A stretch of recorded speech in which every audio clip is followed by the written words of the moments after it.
ऐसा पुत्र देई संता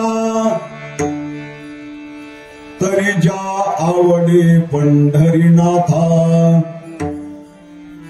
गीता नित्य नेमे वाची ज्ञानेश्वरी प्रेमी संतांच्या चरणा करी मस्तक ठेंगणा कन्या व्हावी भागीरथी तिचे प्रेम तुझ्या चित्ती गीता नित्य नेमे वाची ज्ञानेश्वरी प्रेमी ऐसे करिगा संत जना दाशी जनीच्या निधाना गीता नित्य नेमे वाची ज्ञानेश्वरी प्रेमे पांडुरंगा करो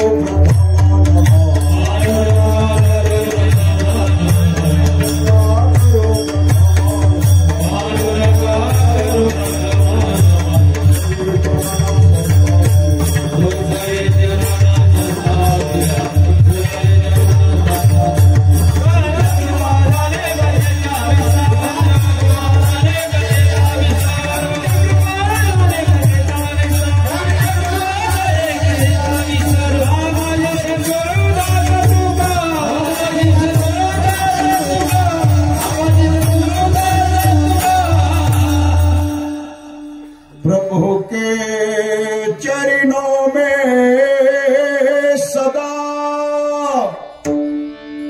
पुण्य पुण्य करु प्रणाम कहो तुझे भूलो नहीं मेरे प्रियतम श्याम भक्त भक्त भगवंत गुरु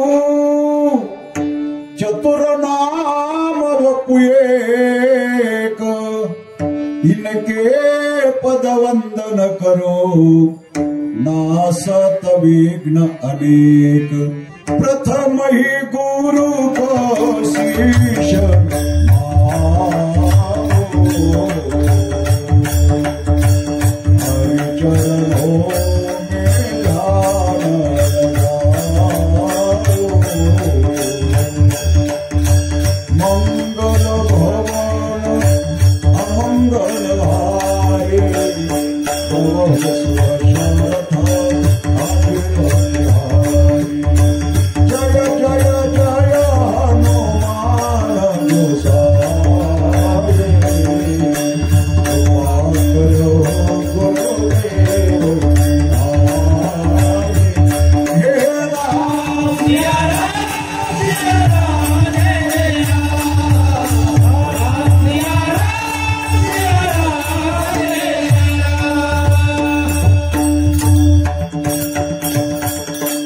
सरस्वती माते द्यावी मज स्फूर्ती येतो काकुलते तुझ लागे आपुल्या बाळाशी धर्याता हाती न करी भजेती जनामध्ये जयांचे केली स्मरण होय सकळ विद्यांचे धीकरण तेची वंदो श्री चरण श्री गुरूंचे ती नमस्कारो आता नमो ज्ञानेश्वरा निवृत्ते उदारा सोपान देवा मुक्ताबाई नमो त्रिभुवन पावनी आद्यत्रय जननी देवांची लोकाभिरामम रणरंग धीरम राजीव नेत्रम रघुवंशनाथम कारुण्यरूपं करुणाकरन्तं श्रीरामचन्द्रं शरणं प्रपद्ये सच्चिदानन्दरूपाय विश्वोत्पत्त्यादिहेतवे तापत्रय विनाशाय श्रीकृष्णाय वयं नमः। नमो सद्गुरु तुकया ज्ञानदीपा नमो सद्गुरु सच्चिदानंद रूपा नमो सद्गुरु भक्त कल्याण मूर्ती नमो सद्गुरु भास्करा पूर्ण कीर्ती संपाद्य ज्ञानंच विधाय भक्तिं विलोकितो येन समाधि राजा वैराग्यवंतं सुविचारयुक्तं नमामि जोगं शिरसा गुरुन्तं वक्रतुंड महाकाय सूर्यकोटि समप्रभ निर्विघ्नं कुरु मे देव सर्वकार्येषु सर्वदा मस्तकहि पाया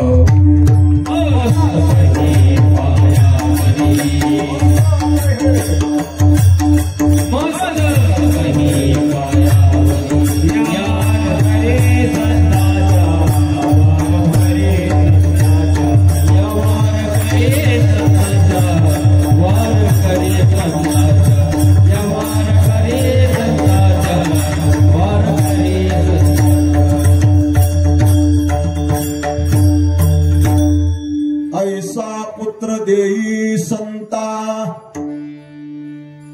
तरी जा आवडे पंढरीनाथा गीता नित्य नेमे वाची ज्ञानेश्वरी प्रेमी प्रस्तुत भगवत चरणारविंदी सेवा समर्पित करण्याकरता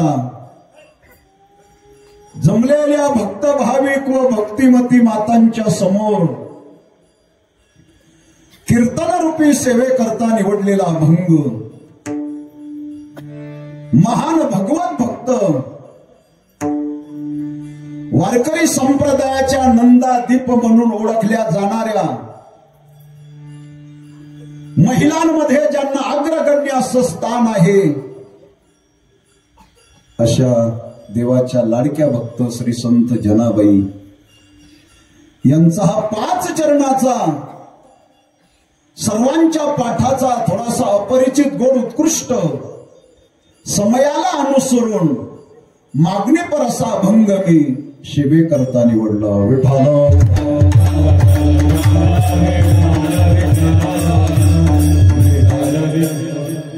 थोरा मोठ्यांच्या पदस्पर्शाने पुण्यकानी पावन झालेल्या पुण्यवान पवित्र अशा या अजमेर सौंदाने नगरीमध्ये त्यांना आणखी कमी वाजवाना टाळ पुन्हा कमी करा म्हणा आणखी कीर्तन चालू असताना काही गरज नाही टाळ चालू ठेवायची. चला या सौंदाने नगरीमध्ये भगवंताच्या कृपेने संतांच्या आशीर्वादाने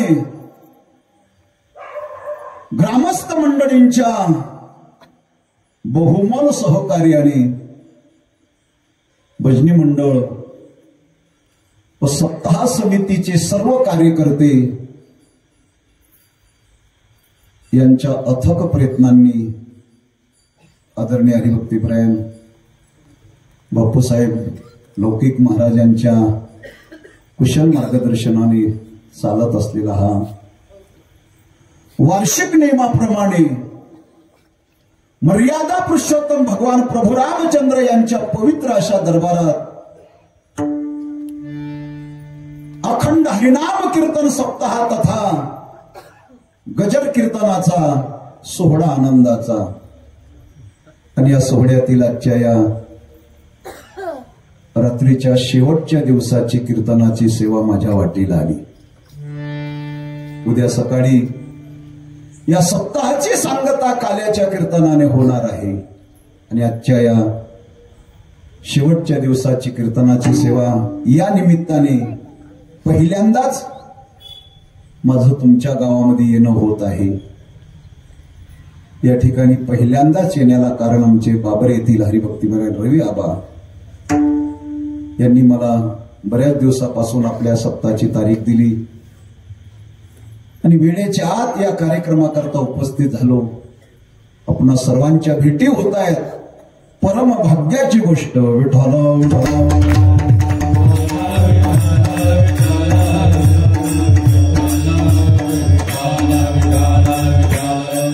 या कार्यक्रमाकरता गावातून परिसरातून भाविक मंडळी बहुसंख्येने उपस्थित आहे.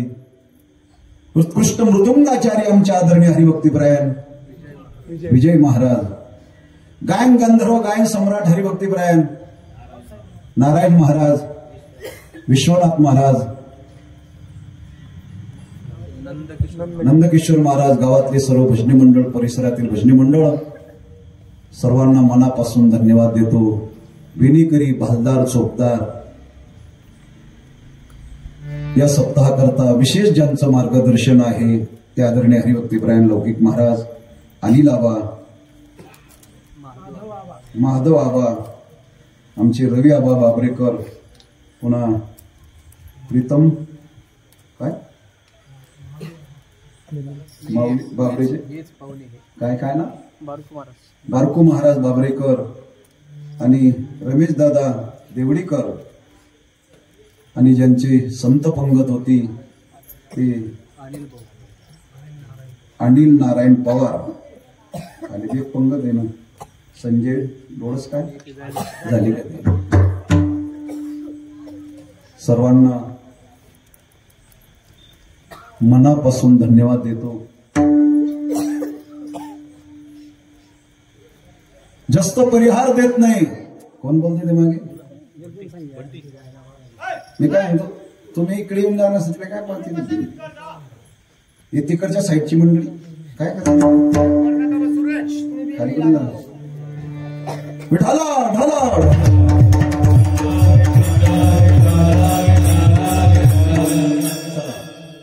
लक्षपूर्वक एक अतिशय गोड अभंग आहे. मायबाप हो या महाराष्ट्राचं फार मोठं परम भाग्य आहे. या महाराष्ट्रामध्ये संत, वारकरी पंथ, ज्ञानेश्वरी ग्रंथ, आणि म्हणूनच महाराष्ट्र शांत.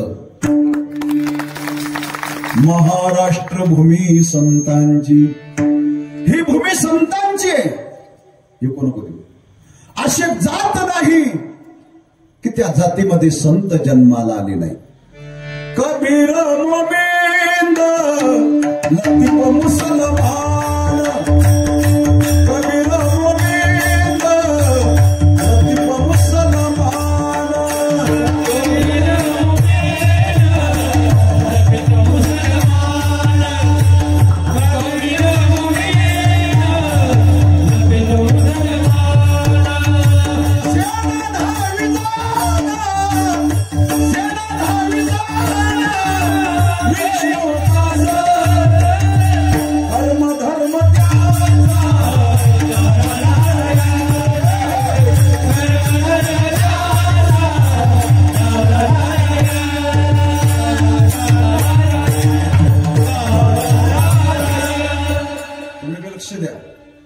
ते सांगण्याच्या पलीकडचे दिसत आहेत मला. ते कबीर मोमिंद लतीफ मुसलमान, सेना न्हावी जाना विष्णुदास. ज्ञानोपाऱ्यापासून तर थेट निडोपाऱ्यापर्यंतची परंपरा, आणि याच परंपरेमध्ये महाराष्ट्राच्या वाटेला लाभलेलं आगळं आणि वेगळं व्यक्तिमत्व की ज्यांना वारकरी संप्रदायाच्या नंदादीप म्हणून ओळखलं जातं, अशा श्री संत जनाबाई.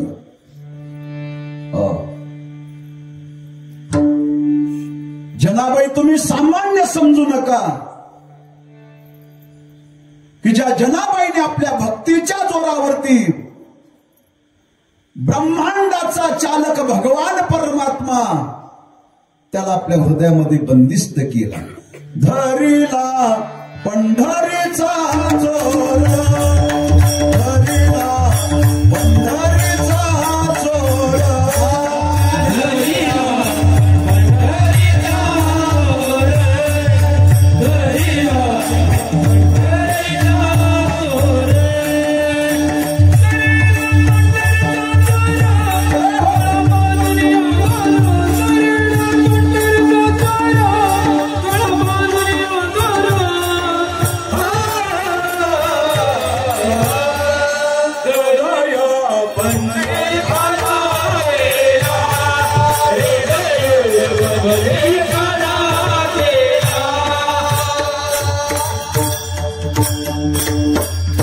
धरिला पंढरीचा चोर,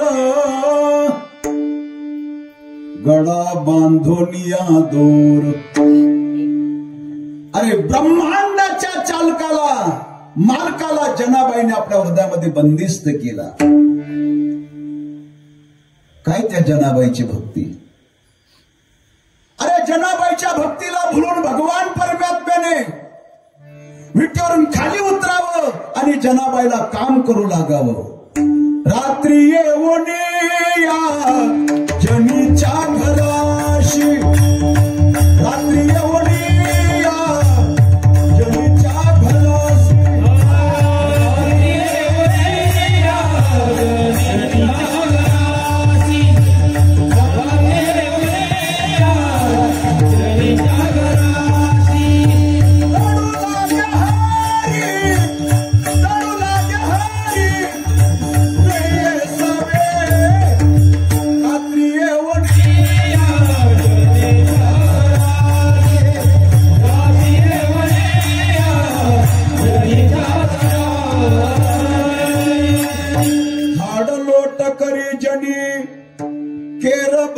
चक्र पाणी माझ्या जनीशी नाही कोणी, म्हणून देव करी वेणी फणी.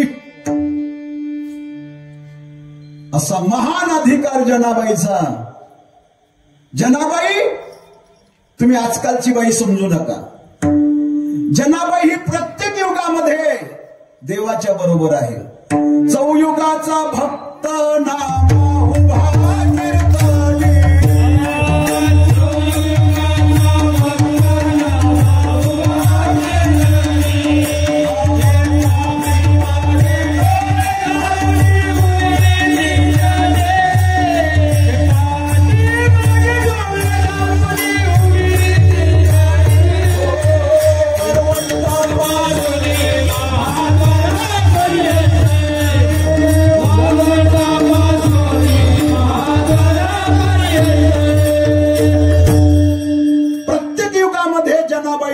बरोबर आहे.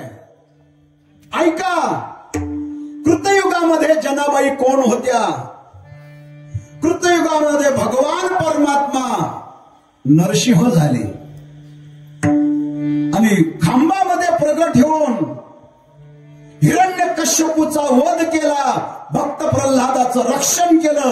त्या हिरण्यकश्यपूच्या दरबारामध्ये पद्मिनी नावाची दासी जनाबाई म्हणते मीच होती. कोण? पद्मिनी नावाची दासी. चला, त्रेतायुगामध्ये तुम्ही झाले रामराजा, आम्ही वानरांच्या फौजा. त्रेतायुगामध्ये जनाबाई म्हणते राजा दशरथाची पत्नी कैकेयी, त्या कैकेयीची दासी मंथरा मीच होती. कोण होती? मंथरा मीच होती. कारण मंथरा ही घागरवर घडलेली होती. काय रेडी समजतात तुम्हाला? घागरवर घडली. मला येत नाही तेवढाच पाठ केलंय मी. ज्यावेळेला कैकेयीचं लग्न झालं, कैकेयीच्या बापाने कैकेयीच्या सेवेकरता घरूनच ही मंथरा नावाची दासी तिच्याबरोबर पाठवली होती. जनाबाई म्हणते मंथरा मीच होती. पण लक्षात ठेवा, त्यावेळेला एकच मंथरा होती. आता गल्लोगल्ली गावोगावी मंथरा झाल्या. विठ्ठल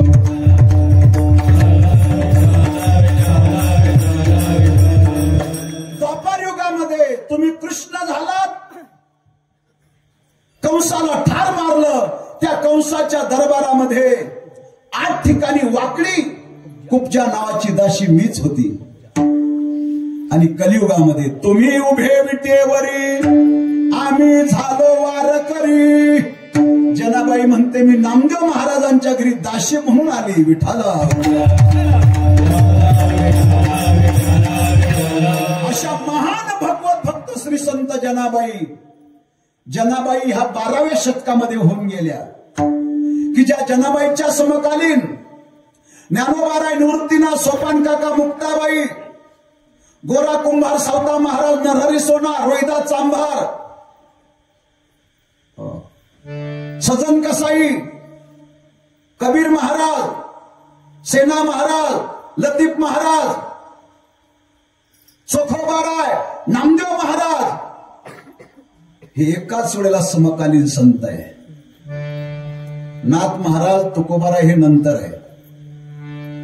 पण हे सर्व मंडळी मी ज्यांचं नाव सांगितले हे एकाच वेळेला 12व्या शतकामध्ये संत मंडळी होऊन गेली आणि त्या संतांच्या समवेत त्या संतांच्या सान्निध्यामध्ये जनाबाई राहत होत्या आणि राहत असताना त्या जनाबाई संत महात्म्यांकडे गोड अशी मागणी करतायत. ऐका, गोड चिंतन लक्षपूर्वक ऐका. मागणाऱ्या श्री संत जनाबाई आहे आणि देणारे संत महात्मे. ज्यांच्याकडे मागत आहे ते देण्याच्या बाबतीत उदार आहे. संत उदार उदार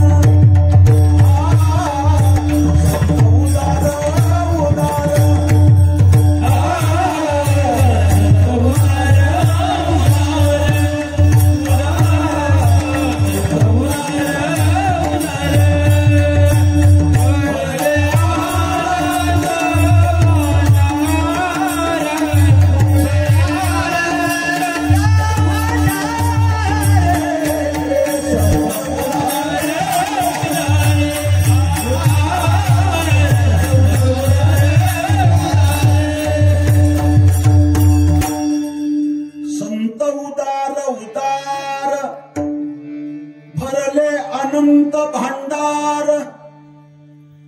देण्याच्या बाबतीमध्ये संत महात्मे फार उदार आहे. देवही उदार आहे आणि संतही उदार आहे. परंतु दोघांच्या औदार्यामध्ये फरक आहे. देव उदार आहे पण काय करतो तो अगोदर घेतो आणि नंतर देतो. याला काय उदार म्हणाव का? एक म्हणाला आमच्या गावातला किराणा दुकानदार फार उदार आहे. साखर देतो, गुळ देतो, चहा देतो, तेल देतो, तांदूळ देतो, गहू देतो, मीठ देतो, मिरची देतो. हाडूच विचारलं पैसे घेतो का? म्हटले मग अरे पैसे घेतो मग माल देतो, याला काय उदार म्हणावं? तसं देव हा किराणा दुकानदार आहे. तो अगोदर घेतो. तुम्ही म्हणा महाराज एखादं उदाहरण तर सांगा. अरे त्या सुदामाकडनं त्याने अगोदर 3 मुठी पोहे घेतले आणि मग त्याला सोन्याची नगरी दान दिली.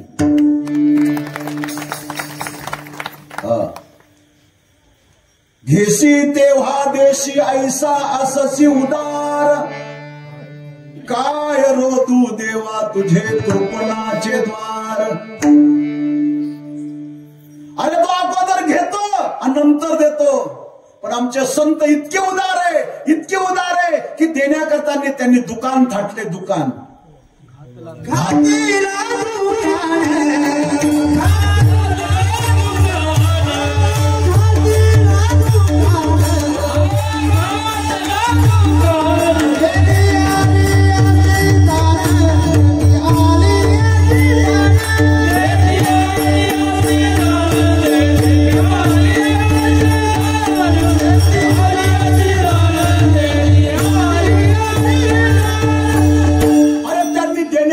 दुकान थाटलंय. दुकान घातला दुकान देती आली यासी दान. संत उदार उदार भरले अनंत भांडार. त्यांनी दुकान थाटलंय. दुकान आणि त्यांच्या दुकानामध्ये जे जया पाहिजे ते आहे रे. तुम्ही त्यांच्याकडे काहीही मागा, त्यांच्या दुकानामध्ये आहे. कारण ते होलसेलचे व्यापारी. नाही तर आपल्या गावातही किराणा दुकान नसतं. बाई घरून लिस्ट करते कागदावर 15 वस्तूंची. मालकाला म्हणते ही चिठ्ठी, हे पैसे, ही पिशवी घ्या, दुकानात जा, एवढा किराणा घेऊन या. घरमालक ती यादी घेऊन दुकानदाराकडे जातो. भाऊसाहेब या यादीप्रमाणे माल द्या. तो भाऊसाहेब दुकानदार खालून वरून 2दा ती यादी वाचतो. तो राम भाऊ 15 वस्तूंपैकी आपल्या दुकानात फक्त 3च वस्तू आहे. अरे हो दुकानदार आहे ना तू. जर 15 वस्तूपैकी तुझ्या दुकानात 3च वस्तू असेल तर असं कारण बाकीच्या 12 वस्तू तालुक्याच्या ठिकाणून घेऊन या. कोण रिकाम त्याच्या 3 वस्तू घ्यायला. अरे बाकीच्या वस्तू जर तालुक्याच्या ठिकाणून आणाव्या लागत असतील तर तुझ्या दुकानातल्या 3 वस्तू कोणी घेणार आहे का. पण आमच्या संत महात्म्यांच्या दुकानामध्ये भुक्ती मुक्ती फुकाच साठी जे जाय पाहिजे त्या संत सज्जनी मांडली दुकानी जे जाय.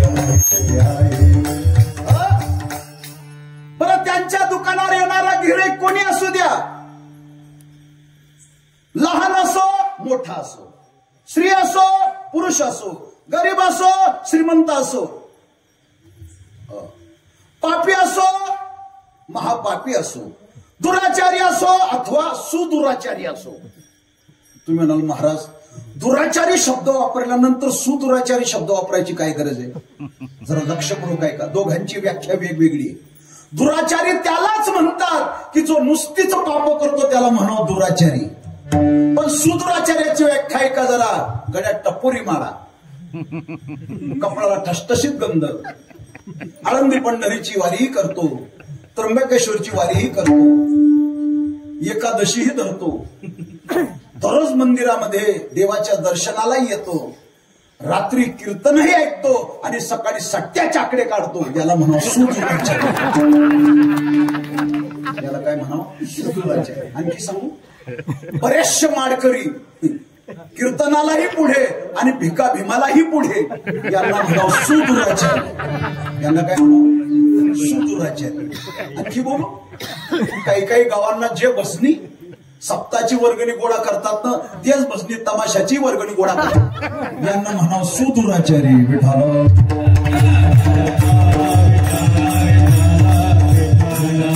पण असा जरी त्यांच्या दुकानावर आला, नपा हे याती कुळाचा विचार, भक्त करुणा कर ज्ञानाबाई, हो जाती पाती कुल धर्म बढाई,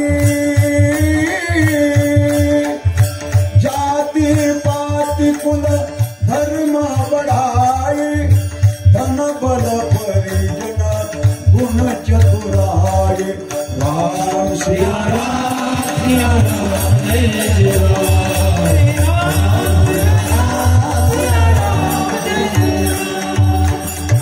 अरे कुठल्याही जातीचा असो, संत महात्मे त्याची जात पाहत नाही.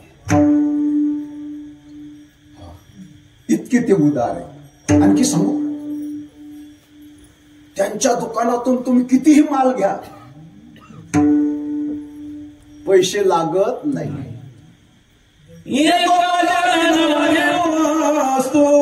देतो मोल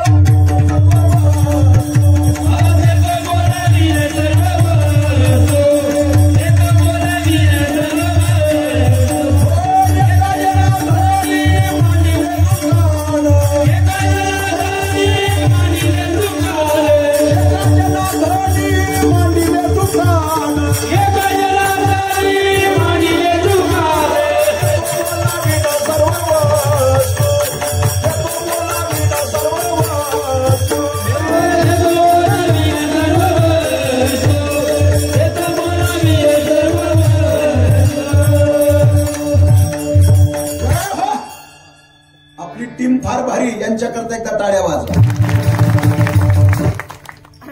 अरे कीर्तनकार नुसता फोन करा, 10 कीर्तनकार एका दिवशी तुमच्या गावाला येतील. पण हे गुणवान लोक भेटणं दुर्मिळ आहे. म्हणून उद्या काल्याचं कीर्तन झाल्यावर त्यांना नाराज करू नका.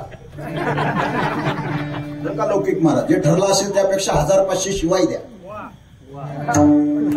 हे लोक भेटणं फार दुर्मिळ आहे. विठाला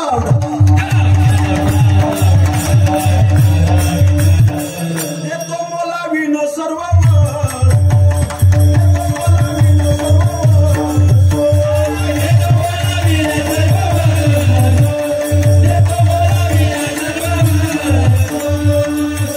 अरे त्यांच्या दुकानामध्ये माल घेतल्यानंतर पैसे लागत नाही. आता पाहिजे होते तो दुकानदार. हो ज्ञानोबर आहे तुकोबर आहे सारखे लोकांनी दुकान पलटी मारलं असतं, उलटी मारलं फुकटचं म्हणायला नकोय. इतके ते उदार आहे. कृपाळू उदार माझा ज्ञानेश्वर, भक्त करुणा कर ज्ञानाबाई. आणि अशा उदार असणाऱ्या संत महात्म्यांकडे जनाबाई गोड अशी मागणी करतायत. असू दे इकडे लक्षात येतो. हो माईबाप हो, अभंगामध्ये मला प्रवेश करायचा आहे. शास्त्रामध्ये 7 वस्तू दुर्लभ सांगितल्या आहेत. त्या 7 पैकी 2 महत्वाच्या दुर्लभ गोष्टी. पहिली गोष्ट संपत्ती प्राप्त होणं अति दुर्लभ आहे. संपत्ती. आणि दुसरी दुर्लभ गोष्ट असेल तर संतती. संपत्ती ज्याच्या नशिबात असेल, लक्ष्मी ज्याच्या प्रारब्धात असेल, त्याची रमा होऊन ती दाशी होते. ज्याच्या प्रारब्धामध्ये लक्ष्मी नसेल ना, त्याने कितीही प्रयत्न करू द्या, त्याला लक्ष्मी मिळत नाही. ज्याचं प्रारब्ध अनुकूल हातामध्ये कोळशे घेऊ द्या तरी त्याचं सोनं होतं. ज्याच्या प्रारब्धामध्ये लक्ष्मी नाही त्याने हातात सोनं घेतलं तरी कोळशे होता. विठ्ठल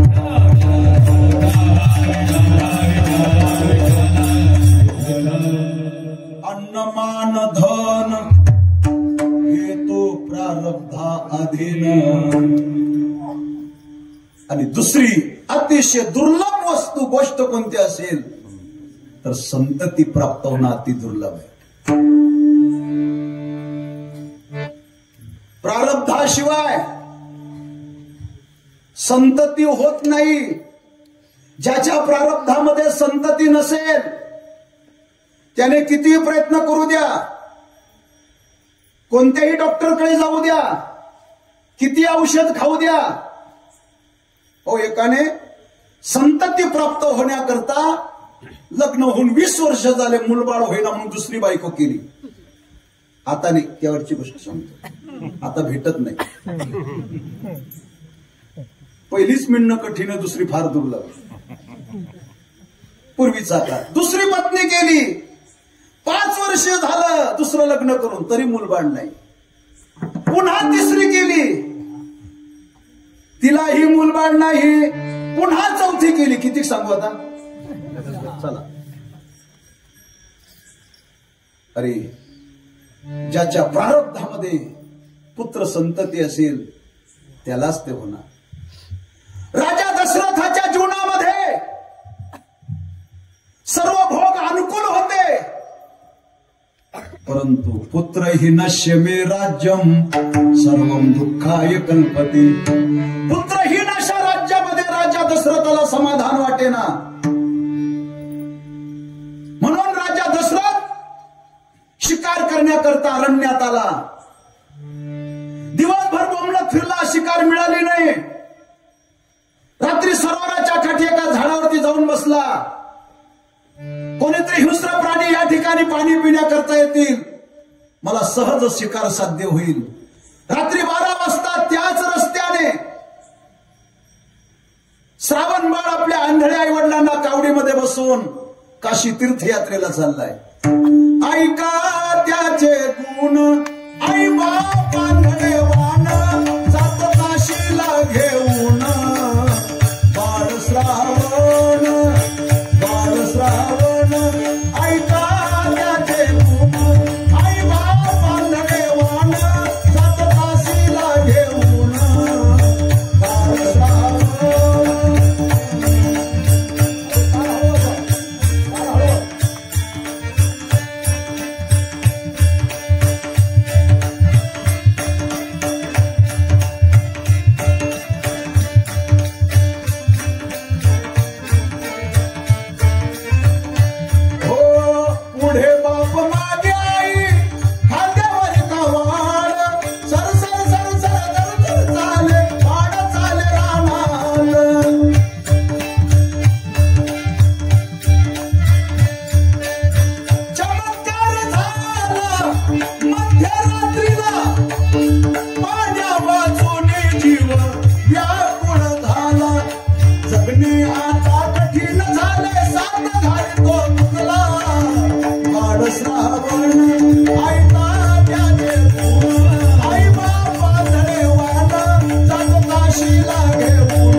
ऐका त्याचे गुण, आई बाप आंधळे वान, जातो काशीला घेऊन बाळ श्रावण. पुढे बाप मागे आई खांद्यावर कवाड, फिर फिर फिर फिर रात बोले बाळ चाले रानात. चमत्कार झाला मध्यरात्रीला, पाण्या वाचून जीव व्याकुळ झाला. जगणे आता कठीण झाले, साथ घालतो तुझला बाळ श्रावण. ऐका त्याचे गुण, बाळ श्रावण. रात्रीचे 12 वाजले. अंधळ्या आईवडिलांना तहान लागली. पाण्याचा शोध घेत घेत आईवडिलांची कावड खांद्यावर आहे आणि त्याच सरोवराती श्रावण बाळ येतोय.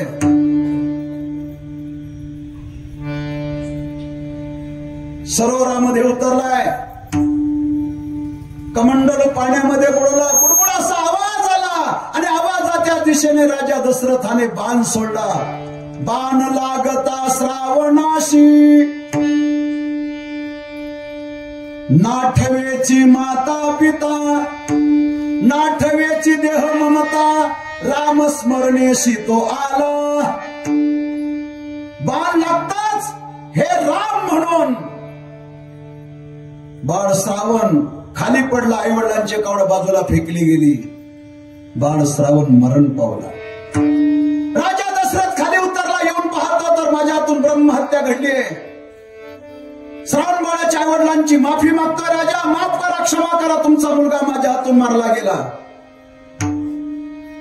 हे राजन, तू आम्हा आंधळ्याची काठी हिरवून घेतलीस. एक क्षण देखील आमच्या मुलाविना आम्ही जीवन जगू शकणार नाही. जसं आम्ही आता पुत्र पुत्र करत मरणार आहोत, तसं राजन तुलाही पुत्र पुत्र करत मरावं लागेल, मरावं लागेल. शाप दिला आणि श्रावणबाच्या आईवडिलांनी प्राण त्याग केले. माझा दृष्टांत संपला. राजा दशरथाने शाप पत्करला, परंतु पुत्राची प्राप्ती करून घेतली. जो जो माणूस म्हणून जन्माला आलाय त्या प्रत्येक आई वडिलांची एकच आकांक्षा, एकच इच्छा आहे की आपल्या वंशाला दिवा असावा. आपलं नाव चालवण्याकरता मुलगा असावा. आपल्या कुळाचा उद्धार करण्याकरता कुळोद्धारक असा मुलगा असावा. आपल्या पूर्वजांचं तर्पण करण्याकरता मुलगा असावा. आपल्या इस्टेटला वारस असावा. प्रत्येक आई वडिलांची अपेक्षा आहे.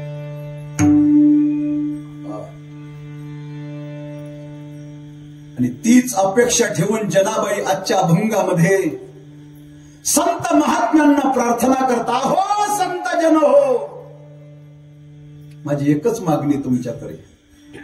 संत महात्मे म्हणता, बोला ना. अहो जनाबाई बोला, काय मागणे बोला. अहो मला असा मुलगा द्या. कसा द्या. ऐसा पुत्र दे.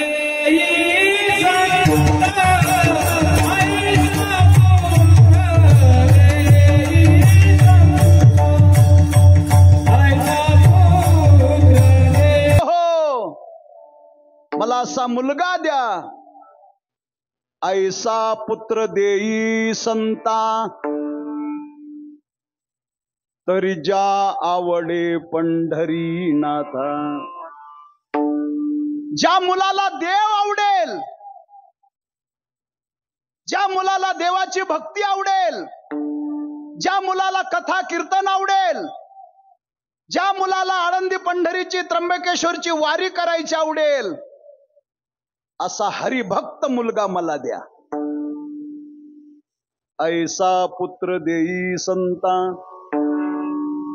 पुत्र कुणाला म्हणावं, पुत्राची व्याख्या ऐका.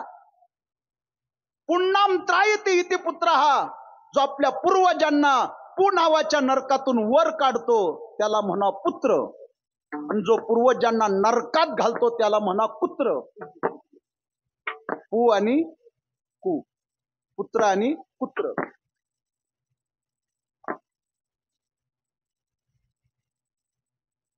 पूर्वजांचा उद्धार करतो त्याला म्हणा कुलदीपक, आणि पूर्वजांना नरकात घालतो त्याला म्हणा कुलांगार.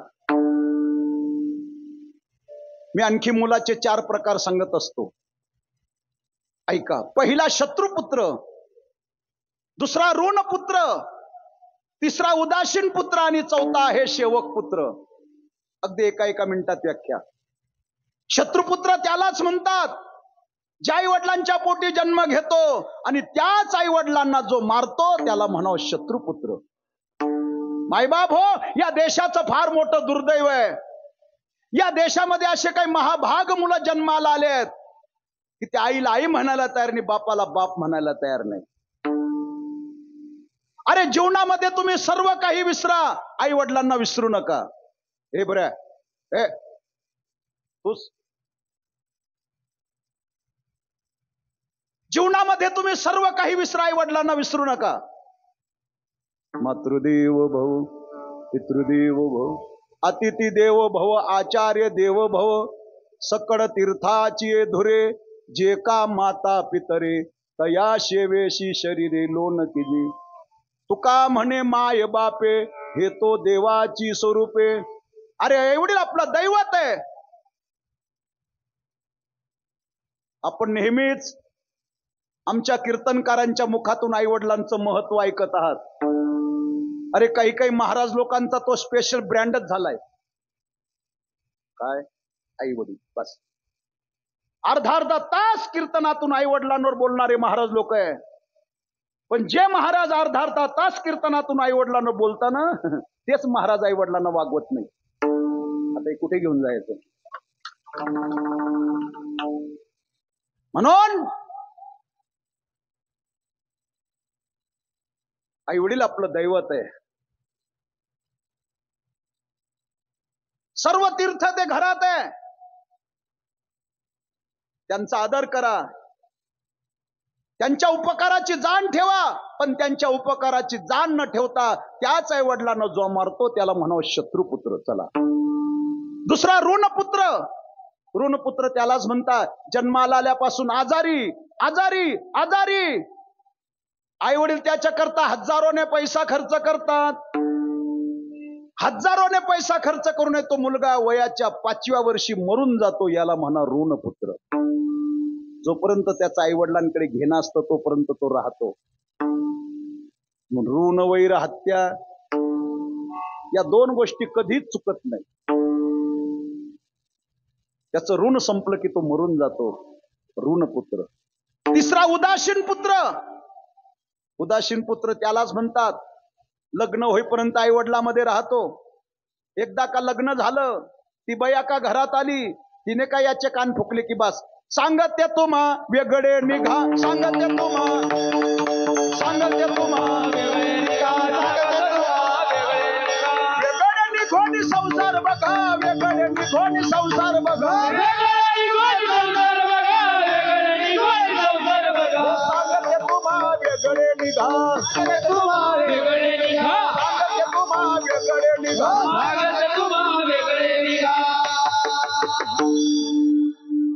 महाराजांनी फार प्रसंग रंगवलाय. सांगते तुम्हा वेगळे निघा,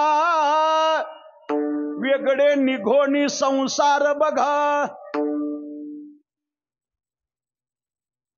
हा म्हणतो मी वेगळं निघणार नाही, बाई म्हणते तुम्हाला वेगळं निघावं लागेल. हा म्हणतो अगं कोणातून वेगळं निघू, मी माझ्या आई वडिलांना एकुलता एक आहे. बाई म्हणते काही करा पण वेगळे निघा. जर तुम्ही वेगळं निघत नसाल, बाई बाई जाते ग माहेरा, बाई बाई जाते ग माहेरा, बाई बाई जाते, बाई बाई बाई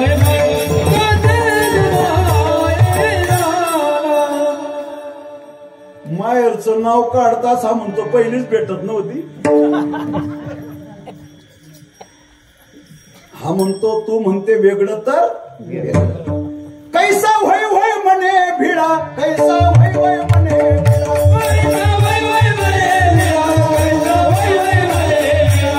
आवडीचा मारीला वेळा,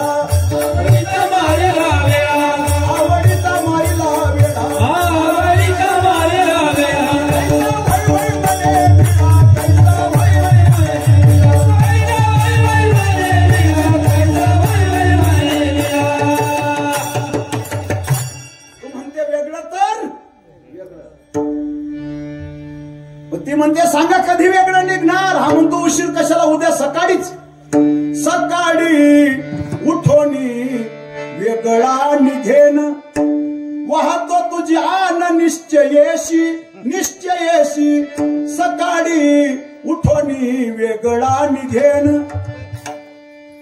हा म्हणतो सकाळी वेगळा निघणार. ती म्हणते कशावरून? हा म्हणतो विश्वास नाही. अगं तुझ्या गड्याची शपथ घेऊन सांगतो.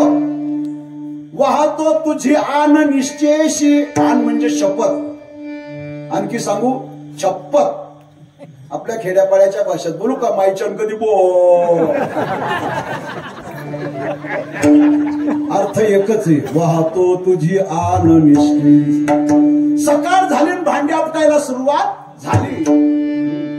आई म्हणते बाळ्या काय झालं? आई बोलू नको. वेगळं म्हणजे वेगळं. अरे पण काही कारण बिरण काहीच नाही. वेगळं म्हणजे वेगळं. याला म्हणा उदासीन पुत्र. आणि चौथा आहे सेवक पुत्र. याची व्याख्या जरा कानाचे पडदे मोकळे करून ऐका. अरे सेवक पुत्र कुणाला म्हणाव? जो मरेपर्यंत आई वडिलांची सेवा करतो, आई वडिलांच्या आज्ञेमध्ये वागतो. आई वडील हेच माझं दैवत आहे. माय बाप केवळ काशी बस. आई वडील माझं तीर्थ आहे, दैवत आहे. याला म्हणावं सेवक पुत्र. पहिला विसरले मी. तुम्ही विसरता म्हणून आमचं चालतंय. हा शत्रुपुत्र. दुसरा ऋणपुत्र. तिसरा उदासीन पुत्र. आणि चौथा आहे सेवक पुत्र.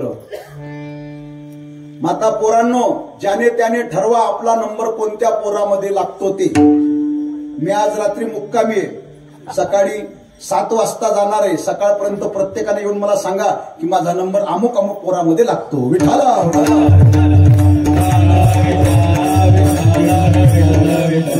जनाबाई म्हणते महाराज अहो संत जनो मला असा मुलगा द्या. कसा द्या? तरी ज्या आवडे पंढरी.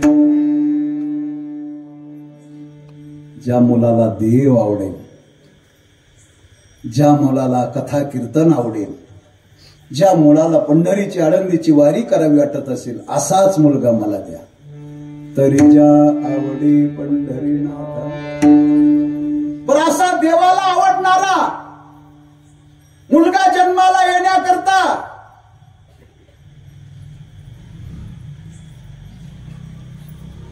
घरानं सात्विक पाहिजे. घरातील आईवडील सात्विक पाहिजे. आणि मग कसे पोरं जन्माला येतो? कुडी कन्या पुत्र होते जे सात्विक तयाचा हरीख वाटी देवा. सात्विक मुलं जन्माला यावेस वाटत असेल तर घरात आहार सात्विक पाहिजे. घरातील आईवडील सात्विक पाहिजे. शुद्ध बीजा पोटी पडेल साड कोमटी. बियाणं शुद्ध, फळं चांगली. ऐका, बियाणं संकरित, फळं बी तसेच. एकाने काय केलं? शेतामध्ये पेरलं कडूजिरं. किती? एक्कर भर. किती भरलं? एक्कर भरून बसला बांधावर वाट पाहत. त्याला विचारलं काय पाहतोय? म्हणे गाजराची वाट पाहतोय. त्याला विचारलं पेरलं काय? म्हणे कडूजिरं. येडी हळद. पेरी कडूजिरे मागी अमृताची फळे. अरे जे पेरलं ते चुकवणार. बीज ज्याचा शीन तेची फळ. शुद्ध बीजा पोटी फळे रसाळ. घरानं सात्विक पाहिजे. तुम्ही म्हणाल महाराज ग्रामपंचायतने काय का घरांवर पाट्या लावल्या का? हे घरानं सात्विक, हे वायबार. मग सात्विक आणि वायबार घराने ओळखण्याची खूण सांगतो एका मिनिटात. घरात प्रवेश केल्याबरोबर ज्ञानोबर आहे, तुकोबर आहे, संतांचे फोटो, देवाचे फोटो. आले आले जय हरी महाराज. आले आल्या घरातले सर्व महाराजांच्या पार नतमस्तक होतात. पिण्याकरता थंडगार पाणी, चहा घेता का दूध घेता. घरात प्रसन्न वातावरण. मी आज जवळजवळ 250 किलोमीटर प्रवास करून आलो. पण इथे आल्यानंतर आमच्या महाराजांकडे आल्यानंतर खूप समाधान वाटलं. प्रसन्न वातावरण. असं वाटतं मरावं आणि या घरामध्ये जन्माला यावं. याला म्हणावं सात्विक घरानं. काही काही घरामध्ये प्रवेश केल्याबरोबर अमिताभ बच्चन, हेमा मालिनीचे फोटो, समजा हे वायबार घराणे आहे. ज्या घरांमध्ये नटनट्याचे फोटो आहे ते वायबार घराणे. तिथलं वातावरण मी तसं असतं, आले या जाता जा, या नाही, बसा नाही, चहा नाही, जेवण नाही, काहीच नाही. असं वाटतं मरून जावं पण या घराची पायरी सोडू नये. याला म्हणावं वायबार घराणे. घराणं सात्विक, घरातले आईवडील सात्विक, आहार सात्विक, सात्विक मुलं जन्माला येतात.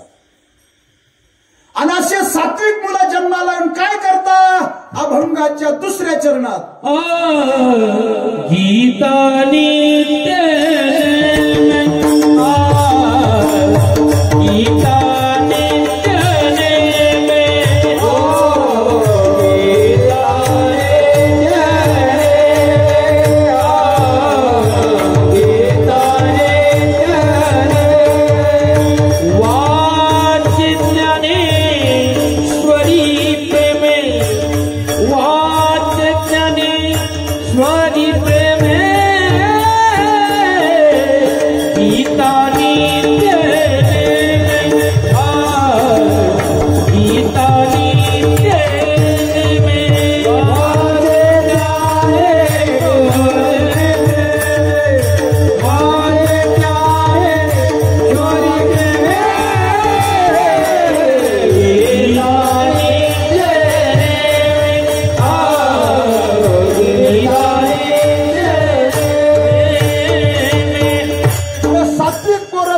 घराण्यामध्ये जन्माला येतात आणि त्या घरामध्ये जन्माला आल्यानंतर ते काय करतात? गीता नित्य नेमे वाची ज्ञानेश्वरी प्रेमे, गीता भागवत करीती श्रवण अखंड चिंतन विठोबाचे. गीता भागवताचं श्रवण करतात, ज्ञानेश्वरीचं पारायण करतात. जीवनामध्ये सकळ वैभव सांडावे. हे बऱ्या काय रे त्याला उचल तू, काय त्याला मारतोय रे? उचल त्याला, उतरव त्याला पटकन खाली. तूच उठ रे, तूच. मी नुसतं कीर्तन कर. सांडावे गीता भागवत वाचावे, मागून या मधुकरी नित्य वाचावी ज्ञानेश्वरी. तुक या दासाचे जीवन. का चालले त्यांना असं वाटलं अजून कसं चित्र बदलत नाही.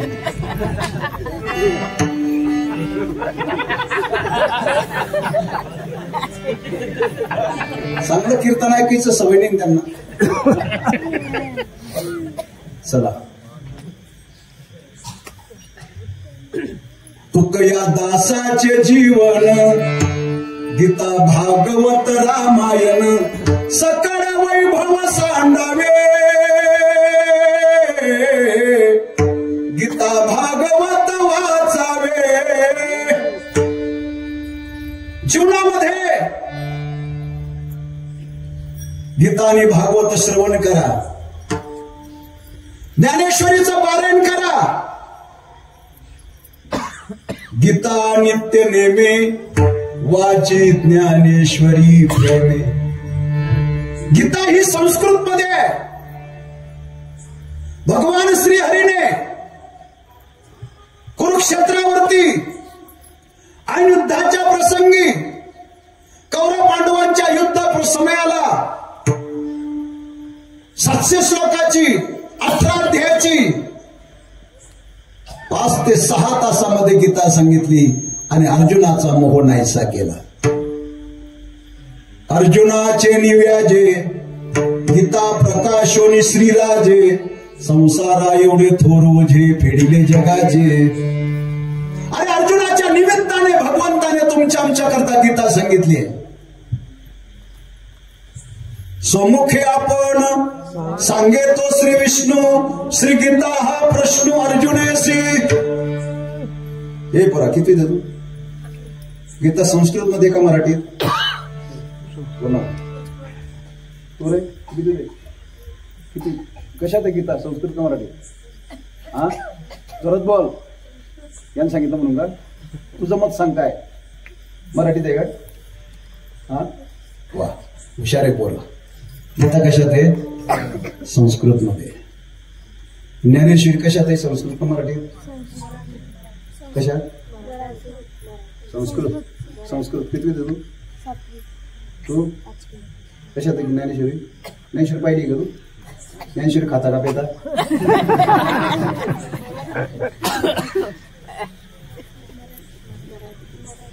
कशात आहे ज्ञानेश्वरी? मराठीत आहे. चला तुम्हाला ज्ञानेश्वरीच माहित नाही अजून, तुम्ही काय सांगा? चला गीता ही संस्कृत मध्ये आहे.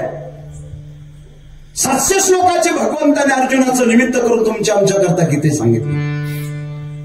गीता संस्कृत आता सध्या शाळेत नाही, ठराविक शाळांमध्ये संस्कृत आहे. संस्कृत ज्याला वाचता येत असेल त्यालाच गीता वाचता येईल. गीता वाचण्याकरता गुरूंकडनं संता घ्यावी लागते गीतेची, श्लोकाची. संस्कृतामध्ये गीता आहे. जर तुम्हाला संस्कृत वाचता येत नसेल तर काय करा? गीता गीता गीता वाचे जे म्हणती, गीता गीता गीता वाचे जे,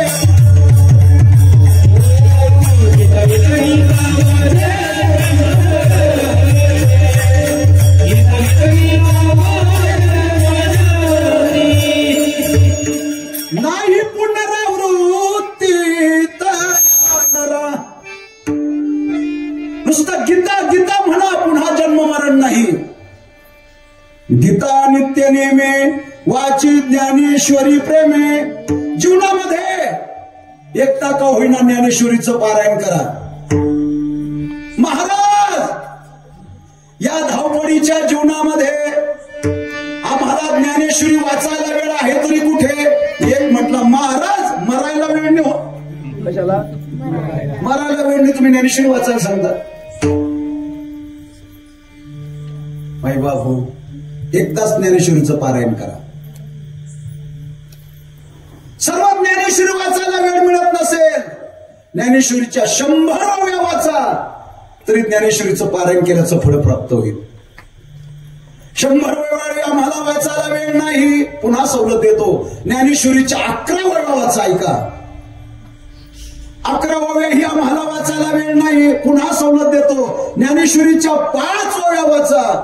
एवढा सवलत देणारा महाराज कमी पैशात तुम्हाला कुठेच भेटणार.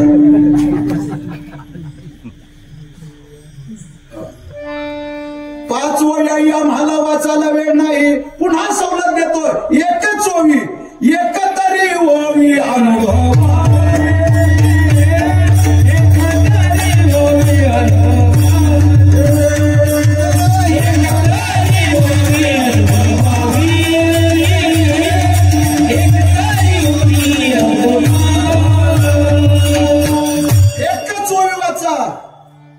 नामा म्हणे ग्रंथ श्रेष्ठ ज्ञान देवी, एकतरी ओवी अनुभवावी. महाराज एक ओवी ही आम्हाला वाचायला वेळ नाही, पुन्हा सवलत देतो.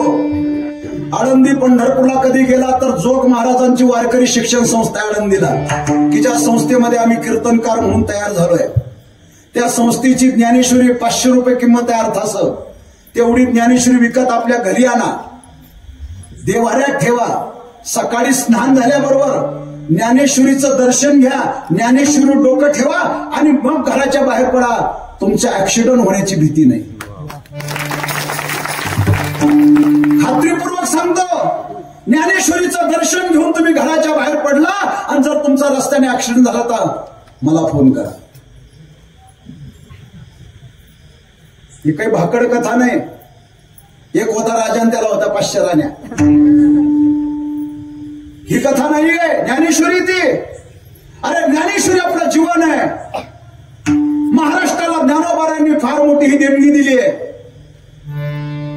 ज्याच्याबरोबर ज्ञानेश्वरी त्याला कुठलीच भीती नाही. माझा अनुभव सांगतो, मी 35 वर्षापासून कीर्तन करतोय. माझ्या गाडीमध्ये गिअर बॉक्सच्या जवळ छोटी बॅग आहे, त्या बॅगेमध्ये गाथारी ज्ञानेश्वरी. एका हातामध्ये स्टेरिंग धरतो, दुसऱ्या हाताने गेअर टाकतो, गेअर टाकणं झालं की ज्ञानेश्वरी हात ठेवतो आणि गाडी चालवतो. 35 वर्षामध्ये अजून धक्का नाही. रात्री बेरात्री एकटा प्रवास करतो, अतिशोक्ती नाही.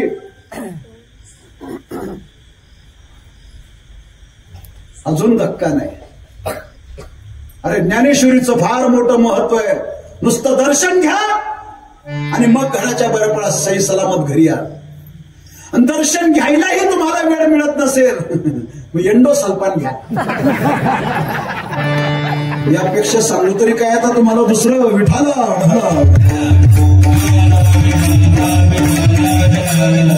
तुम्ही एंडो सल्पान घ्यावं अजिबात माझी इच्छा नाही. फक्त तळमळ एकच आहे, तुम्ही ज्ञानेश्वरी वाचावी एवढीच तळमळ आहे जीवनामध्ये.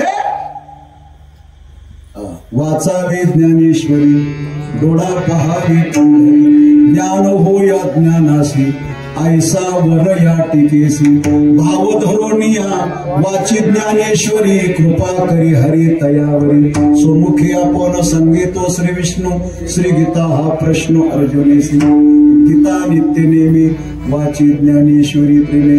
संत महात्मे म्हटले अहो जनाबाई आणखी काही मागा.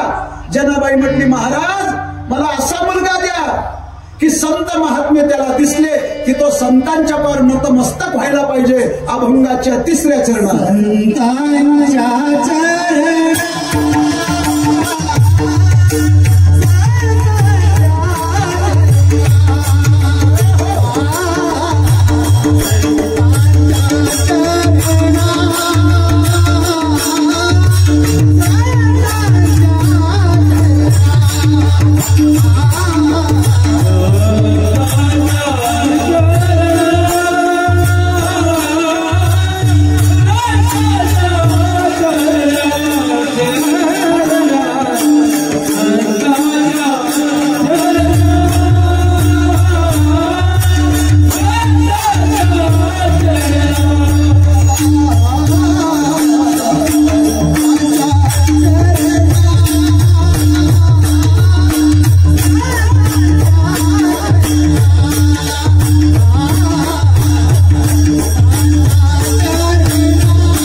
श्री संत जनाबाई अभंगाच्या 3ऱ्या चरणामध्ये पुन्हा गोड मागणी करतायत.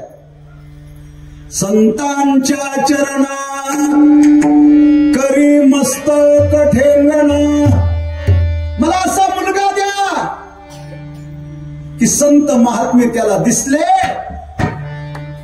की त्याला सांगायची गरज पडली नाही पाहिजे महाराजाले पाया पड म्हणून. आम्ही गंजस लोकांच्या घरी जातो, आई वडील म्हणताय पोरा इकडे आपल्या घरी महाराज आले, महाराजांच्या पाया पडतो तो. अरे महाराज आहे आळंदीचे पंढरपूरचे, ये. महाराजांना पाहून तो वाकडं तिकडं तोंड करतो.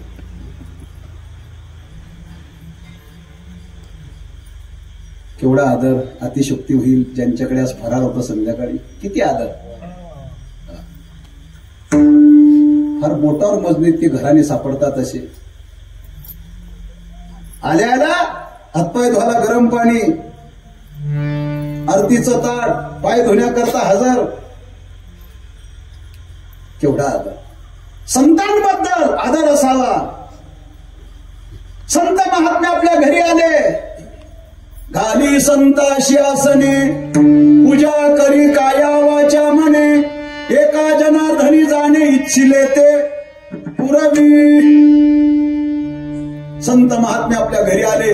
ज्या दिवशी संत आपल्या घरी आलं तो दिवाळी आणि दसऱ्याचा दिवस आहे. तुका म्हणी आली घरा तोची दिवाळी दसरा दिवाळी तोची आम्हा सण सखे हरिजन भेटतील. संत महात्म्यांच्या पायावर नतमस्तक व्हा. आपलं डोकं त्यांच्या पायावर ठेवा. संतांच्या चरण करी मस्तक. मस्तक सांगितलंय महाराजांनी. करी मस्तक ठेंगाना. ठेंगाना म्हणजे आपलं मस्तक त्यांच्या पायावर ठेवा. नाही तर नमस्काराच्या आता इतके वेगवेगळे प्रकार झाले. आम्ही गाडीतून उतरतो एक उद्धर भेटतो. राम राम महाराज. आय्या राम राम महाराज. अरे काही पद्धत आहे का? महाराज कसं बोललं पाहिजे त्यांच्याशी. बोलायची पद्धत. आम्ही त्यांच्या घरी गेलो तरी त्यांना महाराजांपुढे वाकणं माहित नाही.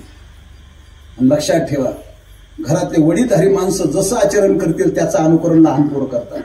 यद्यदाचरती श्रेष्ठ तत्ते तर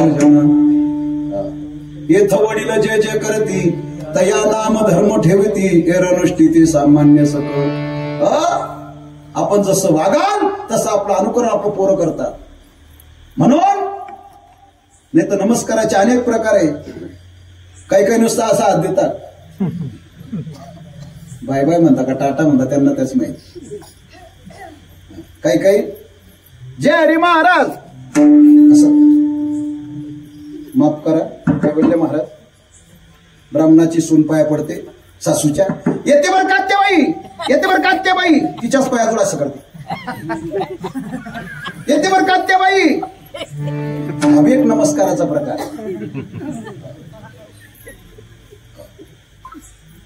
अरे नमस्कार असा करा आपलं मस्तक त्यांच्या पायावर ठेवा. नाही तर लोटी जे का काठी पडली जैसी.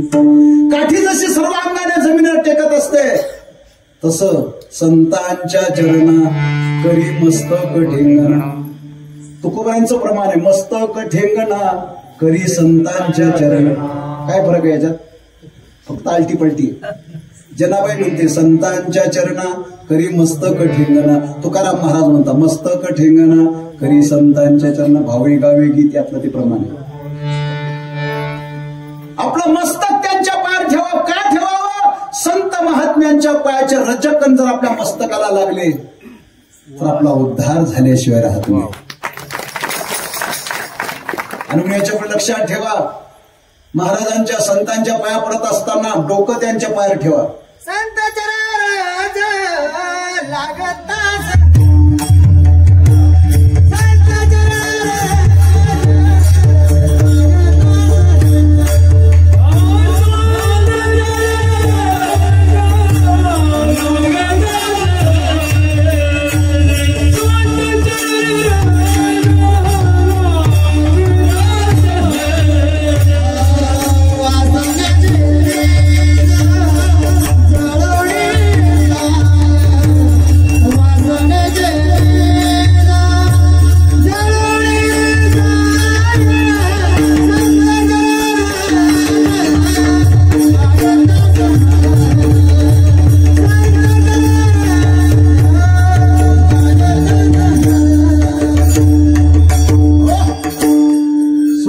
चरण रज लागता सहज वासनेचे बीज जडून जाय. अरे त्यांच्या चरणाचा महिमा काय सांगू.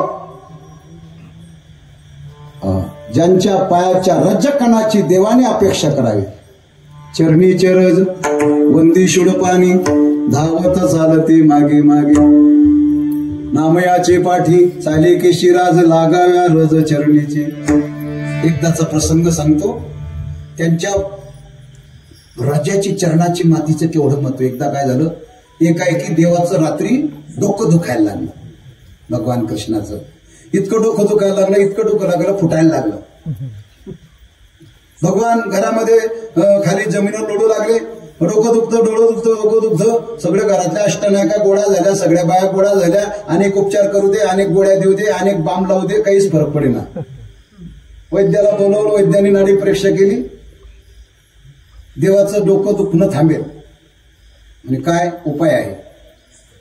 जो कोणी निष्ठावान भक्त असेल देवाचा, त्या भक्ताच्या पायाची माती जर देवाच्या डोक्याला लावली तर देवाचं डोकं दुखणं थांबेल. नारदासारखे तिथे होते, म्हटलं सोपा उपाय आहे. काय लागतं? मी बी हबपोय. नारद म्हटले मी बी हबपोय. पण वैद्याने सांगितलं 8 आहे म्हणे. काय? जो भक्त आपल्या पायाची माती देवाच्या डोक्याला लावायला देईल तो भक्त नरकाला जाईल. बापरे, कोणी काम आहे आता माती द्यायला? पुण्य करता होय बा, कोणीच तयार होई ना. कोण नरकाला जाईल? हो, माती बी द्यायची, नरकाला बी जायचं कोण तयार होईल? नारद म्हटली याला भेट, त्या महाराजाला भेट, या महाराजाला भेट, या महाराजाला भेट. कुणीच माती द्यायला तयार नाही. आणि शेवटी नारद महर्षी वृंदावनात आले. यथाव्रज गोपी काना. काय त्या गोपींची भक्ती होती? अरे क्षण देखील गोपिका कृष्ण कन्हैया विना राहत नव्हत्या. नाचती कृष्णा पुढे गोपिका, नाचती कृष्णा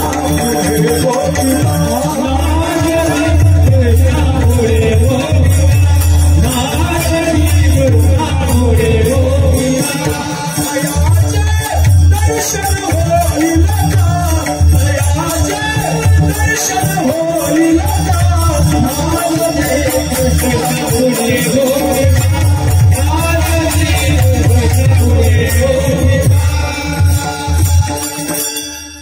काय त्या गोपींची भक्ती होती. कबीर कबीर क्या कहिए जाइए जमुना के तीर, एक एक गवालन के प्रेम में बह गए कोट कबीर. अशी अनोट भक्ती होती त्या गोपींची. मैं तो सुध बुध खोई तेरे प्यार में,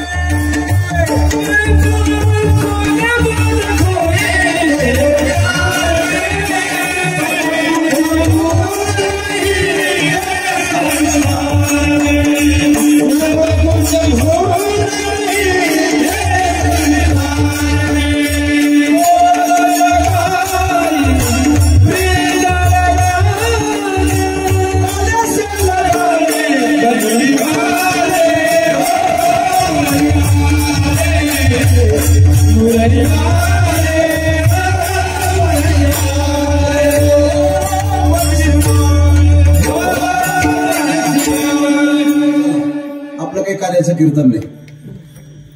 काय त्या गोपींची भक्ती होती. आणि नारद महर्षी त्या ठिकाणी आले. गोपींना नारदाने पाहिलं, नारदांनी गोपीला पाहिलं. भरा 5-50 गोपिका नारदाच्या अवतीभोवती गोड्या झाल्या. काय नारदा, कुणी कोण आलं? काहींनी म्हटले आलं दर घेऊन, दर घेऊन म्हणा. काय कसं काय देवाचं म्हणे? चांगलंय, चांगलंय. हा, पण काल रात्री अचानक देवाचं एकाएकी डोकं दुखायला लागलं. इतकं डोकं दुखायला लागलं, अनेक उपाय केले, डोकं मात्र दुखणं थांबत नाही. म्हणे मग उपाय आहे. काय उपाय? जो कोणी देवाचा निष्ठावान भक्त असेल त्या भक्ताच्या पायाची माती जर देवाच्या डोक्यात लावली तर देवाचं डोकं दुखणं थांबणार आहे. 50च्या 50 पैकी म्हटले आम्ही तयार आहोत. पण नारद म्हटले काही करू नका. म्हणे काय? पुढचं ऐका. जो भक्त आपल्या पायाची माती देवाच्या डोक्याला लावत देईल तो भक्त नरकाला जाईल. अरे गोपिका होत्या त्या काही गोविंद महाराज होते का?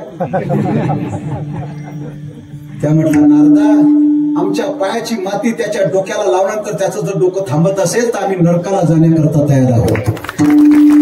अरे याला म्हणा भक्ती. कधी होईल आपली ही अवस्था? आम्ही नरकाला जाण्याकरता तयार आहे. एवढ्या भक्ताच्या रजकणाचं महत्व आहे. म्हणून मस्तक ढिंगणा संतांच्या संत महात्मे म्हटले अहो जनाबाई आणखी काही मागा. जनाबाई म्हटले महाराज मुलगा तर द्याल द्या, पण त्याबरोबर मला मुलगीही द्या. पण मुलगी कशी द्या? अभंगाच्या 4थ्या चरणात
मला मुलगा तर द्याच द्या, पण त्यावर मला मुलगीही द्या.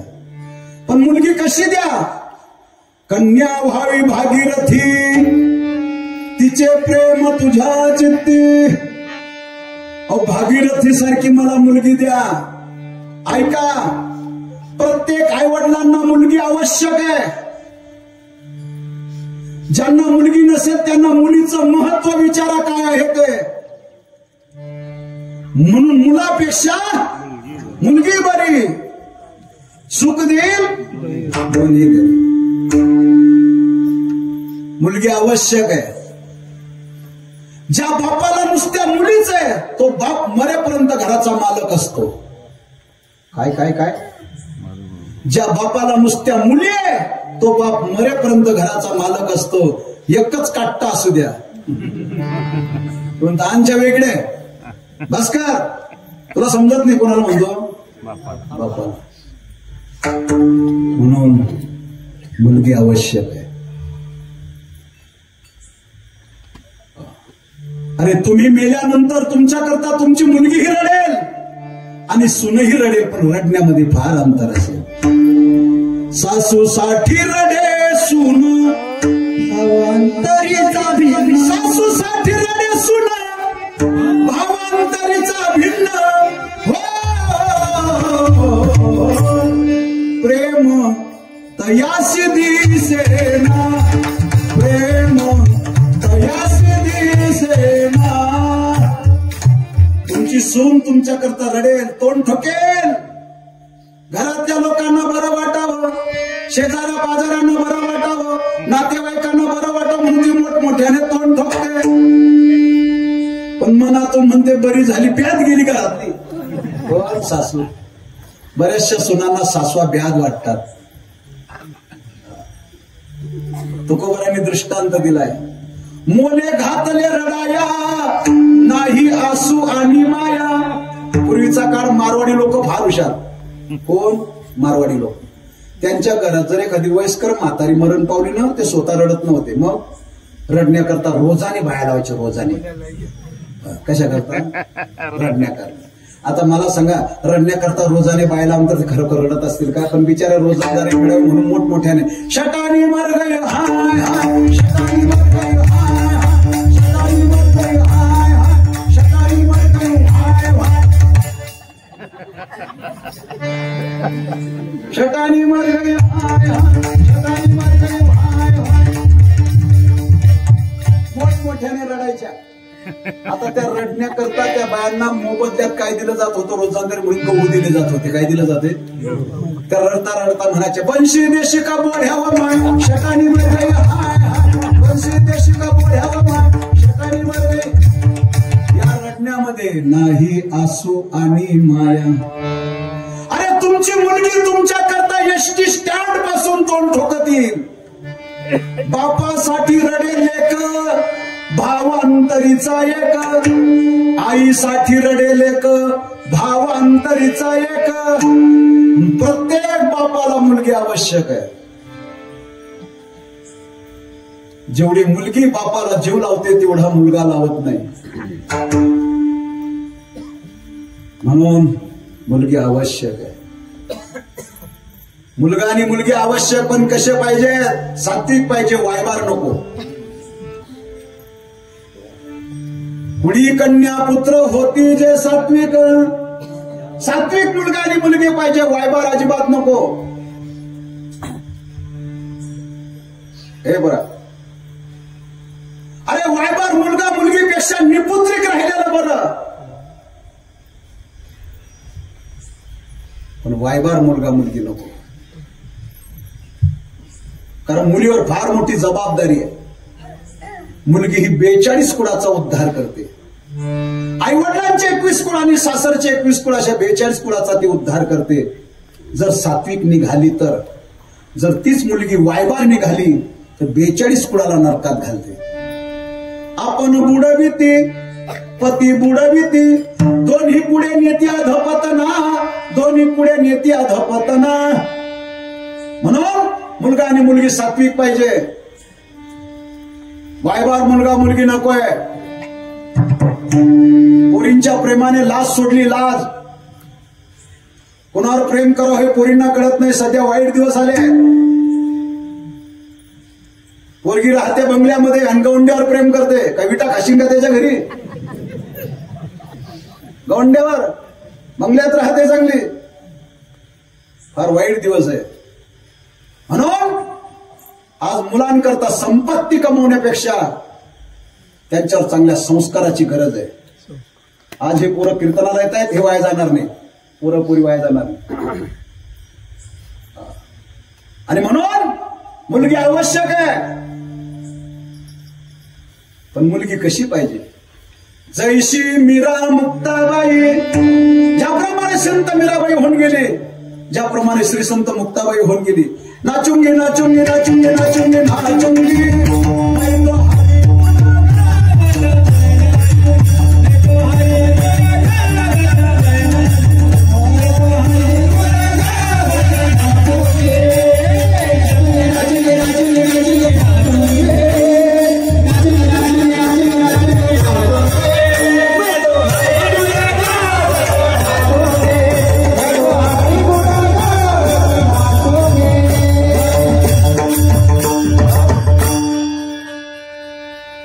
मीराबाईची भक्ती तिला तोड नाही. मुलगी मुक्ताबाई सारखी असावी, मुलगी भागीरथी सारखी असावी. कन्या व्हावी भागीरथी, तिचे प्रेम तुझ्या चित्ती. की ज्या भागीरथीने आपल्या बापा करता इंद्राणीच्या डोहात उडी मारली. बाबा गेले पुण्या गावा, भागीरथी करी धावा. बाबा गेले पुण्या गावा, भागीरथी करी धावा. भागीरथी तुकाराम महाराजांची मुलगी होती. तुकाराम महाराज तिला न भेटता वैकुंठाला निघून गेले. तिचं गाव इंद्रायणीच्या पलीकडे येलवाडी म्हणून गाव होतं. आणि त्या देवगावातली बाई दुसऱ्या दिवशी भाजीपाला घेऊन आली. माळीनबाई. भागीरथी भाजीपाला घ्यायला आली. ती माळीनबाई म्हटली, पोरी म्हणे काय तुला काही माहिती? म्हणे काय? अगं तुझे बाबा कालच्या दिवशी वैकुंठाला गेले. म्हणे असं? धावतच गेली, इंद्रायणीच्या डोहात उडी मारली. बाबा गेले पुण्या गावा, भागीरथी करी धावा. बाबा गेले पुण्या गावा, भागीरथी करी धावा. त्या भागीरथीची हाक वैकुंठामध्ये तुकाराम महाराजांच्या कानावर गेली. वैकुंठ म्हणजे तुमचं गाव ते बागलाण नाही, सटाणा. परंतु तुकाराम महाराज आपल्या मुलीकरता खाली आले. मुलगी असावी भागीरथी सारखी, कन्या व्हावी भागीरथी. संत महात्मे म्हटले, अहो जनाबाई आणखी काही मागा? बस. जनाबाई म्हणतात, 4 चरणामध्ये मी तुमच्याकडे जी मागणी केली तेच या जनीला द्या, अभंगाच्या शेवटच्या चरणात.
श्री संत जनाबाई अभंगाच्या शेवटच्या चरणात सांगतो, ऐसे करी गा संत जना दासी जनीच्या निधाना अहो संत महात्मे, माझी एवढीच विनंती, 4 चरणामध्ये मी तुमच्याकडे जी मागणी केली तेच या जेनीला द्या, बस एवढीच माझी इच्छा.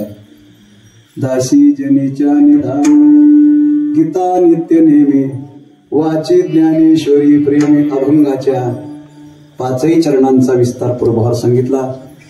मर्यादित वेळ संपुष्टात आली, 11 वाजले. ऐका ऐका. भाद्रपद शुद्ध एकादशी जीवनामध्ये गळ्यात पवित्र तुळशीची माळा घाला, माळा घाला, माळा घाला, माळा घाला, परंतु मरायच्या अगोदर घाला. काय मरता मरता का होईना माळ घातल्याशिवाय मरू नका. बसल्या बसल्या प्रत्येकाने आपापले गळे चेक करून घ्या आहे किंवा नाही. नसेल तर कोणत्या का महाराजांच्या हातून होईना पण माळा टाकून घ्या. कंठी मिरवा तुळशी, मिरवा म्हणजे हातात धरून नाही, आम्ही मालकरी आहोत. मिरवा म्हणजे घाला.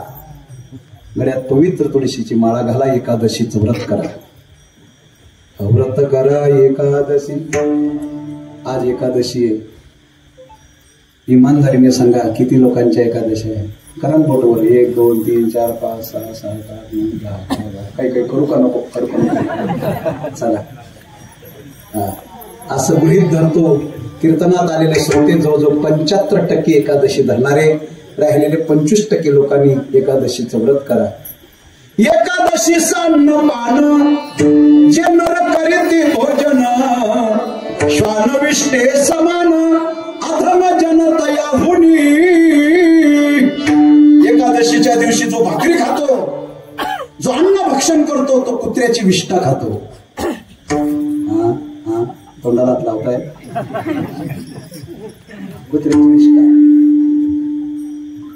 एकादशीच्या दिवशी तो भाकरी खात नसून कुत्र्याची विष्ठा खातो. आणि एकादशी व्रत हे सर्व व्रतामध्ये श्रेष्ठ असं व्रत आहे. भगवान म्हणता जो एकादशी व्रत करतो मी त्याच्या घरी वास्तव्य करतो. एकादशीचा व्रतधारी नित्य नांदे मी त्याचे घरी. एकादशी येता जाता चर, पण एकादशी भरपूर फराळ खा, पण एकादशी धरा. आणि एकादशी धरणाऱ्याचा फार फायदा असतो. उद्या एकादशी तशी आदल्या दिवशी संध्याकाळी त्याला घरातल्या सगळ्या करता घे, उद्या तू एकादशी घे, चक्कर तो नाही ना, घे उद्या तू एकादशी आहे. त्याला टटाटून नको म्हणेपर्यंत जेव घालतात. दशमीच्या दिवशी एकादशीच्या दिवशी फराळ बसला, घे आज तुझा उपवास आहे एकादशीचा, घे. तो बस नाही नाही घे आज तुझी एकादशी आहे. पुन्हा द्वादशीला सकाळी पारणं सोडायला बसला, घे कालची तू एकादशी होती. एकादशी धरणाऱ्याचा एवढा फायदा आहे.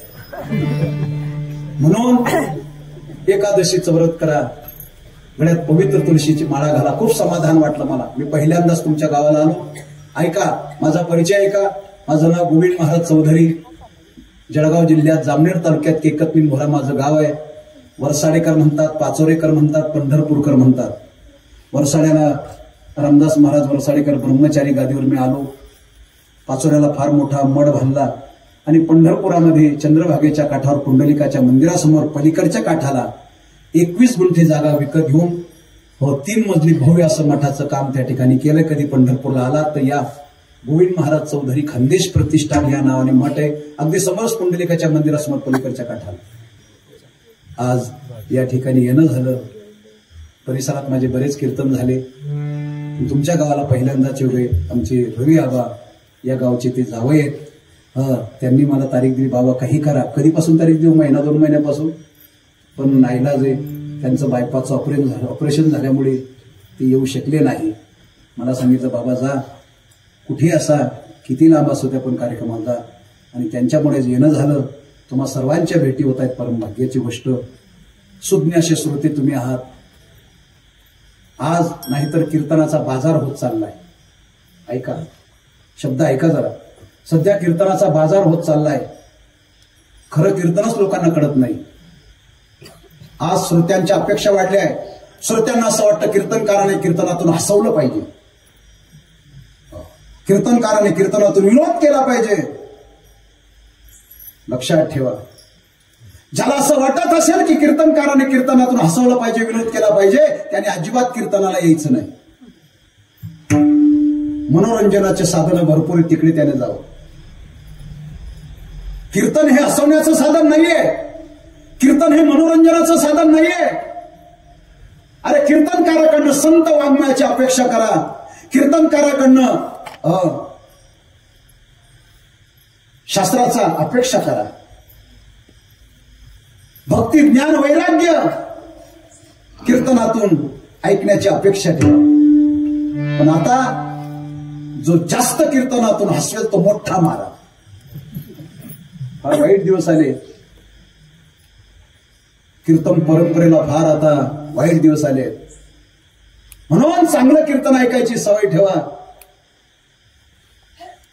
कीर्तन हे विनोदाचं साधन नाही. अरे कीर्तन तुमच्या आमच्यामध्ये परिवर्तन घडवण्याचं साधन म्हणजे कीर्तन आहे.